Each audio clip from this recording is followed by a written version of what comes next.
नमस्कार.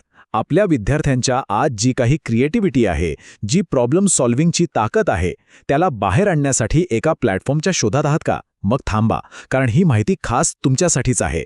महाराष्ट्रातल्या विद्यार्थ्यांसाठी ना एक जबरदस्त, एकदम नवीन संधी आलेली आहे आणि ही संधी त्यांच्या भविष्याला एक वेगळीच दिशा देऊ शकते. हो, हीच ती संधी आहे. आपण विद्यार्थ्यांच्या फक्त पुस्तकी ज्ञानाबद्दल बोलत नाहीये, तर त्यांच्या डोक्यात येणाऱ्या कल्पनांना, त्यांच्या विचारांना पंख देण्यासाठी एक एकदम वेगळी स्पर्धा आयोजित केली जातेय. चला तर मग या संधीबद्दल आणखीन माहिती घेऊया.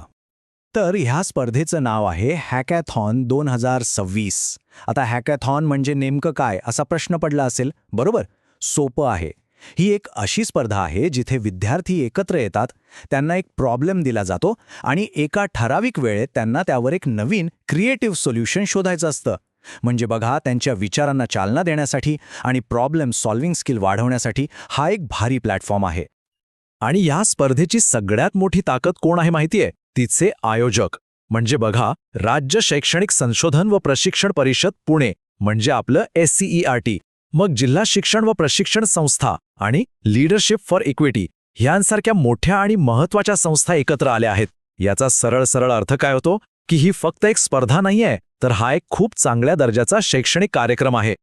आता साहजिकच सगळ्यांच्या मनात एक प्रश्न आला असेल, आमची शाळा, आमचे विद्यार्थी यात भाग घेऊ शकतात का? अगदी बरोबर. हाच तर महत्त्वाचा प्रश्न आहे. चला मग बघूया की यासाठी कोण पात्र आहे. बरं, ही स्पर्धा काही मोजक्या शाळांसाठी नाहीये. जिल्हा परिषदेच्या शाळा असोत, महानगरपालिकेच्या असोत, नगर परिषदेच्या शाळा, सरकारी अनुदानित शाळा, इतकंच नाही तर आश्रमशाळा, या सगळ्या व्यवस्थापनाच्या शाळांमधल्या विद्यार्थ्यांना यात संधी आहे. म्हणजे यावरून एक गोष्ट स्पष्ट होते की महाराष्ट्राच्या अगदी कानाकोपऱ्यातल्या प्रत्येक विद्यार्थ्यापर्यंत पोहोचण्याचा हा एक खूप चांगला प्रयत्न आहे. आता कोणत्या वर्गातले विद्यार्थी? तर ही स्पर्धा खास करून इयत्ता 5वी ते 8वीच्या मुलामुलींसाठी आहे.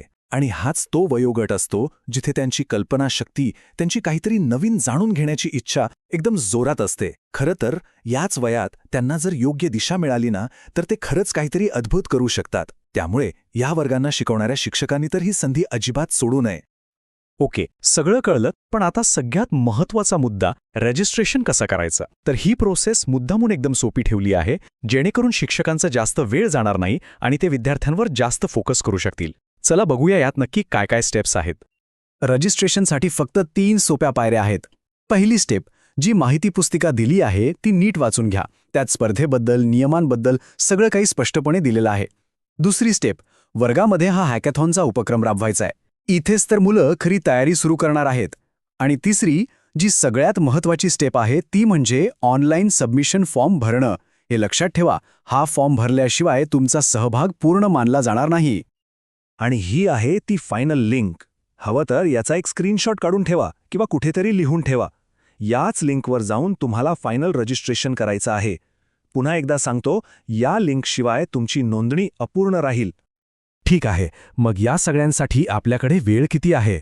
चला आता सगळ्यात महत्त्वाची गोष्ट बघूया, ती म्हणजे रजिस्ट्रेशनची शेवटची तारीख.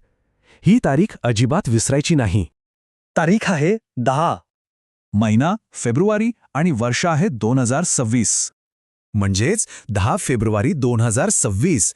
ही तारीख आत्ताच तुमच्या कॅलेंडरमध्ये मार्क करून ठेवा, कारण या तारखेनंतर कोणतंही रजिस्ट्रेशन स्वीकारलं जाणार नाही. आपल्या विद्यार्थ्यांची ही गोल्डन संधी वेळेमुळे हातातून जायला नको, याची काळजी घ्या. तर मग काय, आपले विद्यार्थी तयार आहेत का या चॅलेंजसाठी? लक्षात घ्या, ही फक्त एक स्पर्धा जिंकण्याची संधी नाहीये, तर विद्यार्थ्यांना भविष्यातले प्रॉब्लेम सॉल्व्हर्स बनवण्याची संधी आहे. त्यांना प्रोत्साहन द्या आणि या प्रवासात त्यांचे सोबती बना.